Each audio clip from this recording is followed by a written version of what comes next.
Di zaman hukum Taurat dulu, mereka akan memberikan 1/10. Tapi mereka tidak menunjukkan kasih.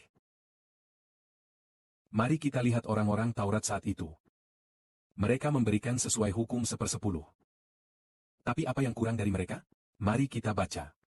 Hai orang-orang Taurat, kamu bermegah. Karena kamu memberikan 1/10 dari mint, jintan dan tanaman rempah lain. Namun dalam hukum, yang lebih penting dari 1/10 adalah keadilan. Kasih sayang dan cinta kepada Tuhan. Itulah yang lebih penting. Namun kamu abaikan itu. Hal yang pertama memang harus kamu lakukan. Tapi hal yang kedua tidak boleh kamu abaikan. Hai pemimpin buta. Kamu menyaring nyamuk. Namun menelan unta. Saudara, saya ingin bertanya, apakah memberikan 1/10 lebih penting? Atau memiliki keadilan, kasih sayang dan cinta kepada Tuhan?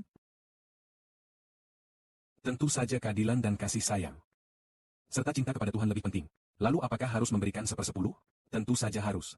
Namun kita memberikan 1/10 karena mencintai Tuhan. Pemberian 1/10 di zaman dahulu diberikan kepada siapa? Diberikan kepada Tuhan. Lalu siapa yang menerima 1/10 untuk Tuhan? Itu diberikan kepada orang Lewi dan imam sebagai persembahan untuk Tuhan. Diberikan kepada mereka yang melayani Tuhan.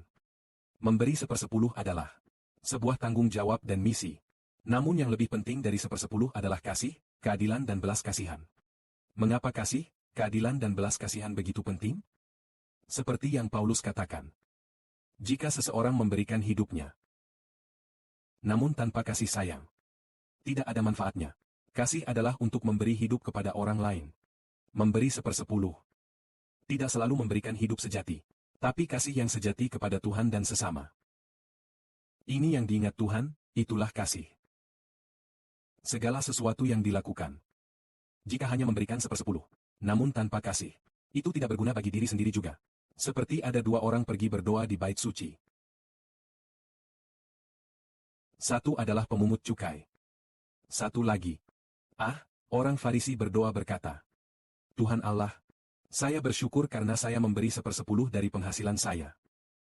Dan saya berpuasa 3 kali seminggu. Semua yang saya lakukan benar.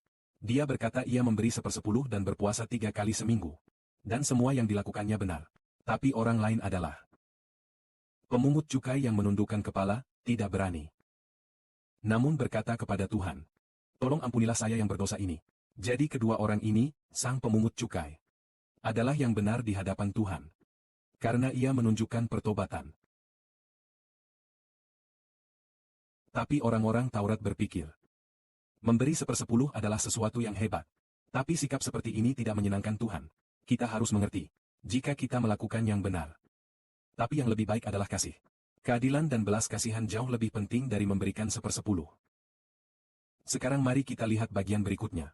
Hai orang-orang Taurat, kamu bermegah. Karena kamu suka duduk di tempat terhormat dalam perjamuan dan di sinagoga. Dan suka didesak salam di pasar. Juga suka dipanggil Rabbi. Sebenarnya Rabbi sejati membawa orang kepada Tuhan. Membawa orang kepada Kristus adalah Rabbi sejati. Tapi orang-orang Taurat membawa orang pada agama. Menjauhkan orang dari Kristus. Mereka mendapat kutukan. Kenapa bisa begitu?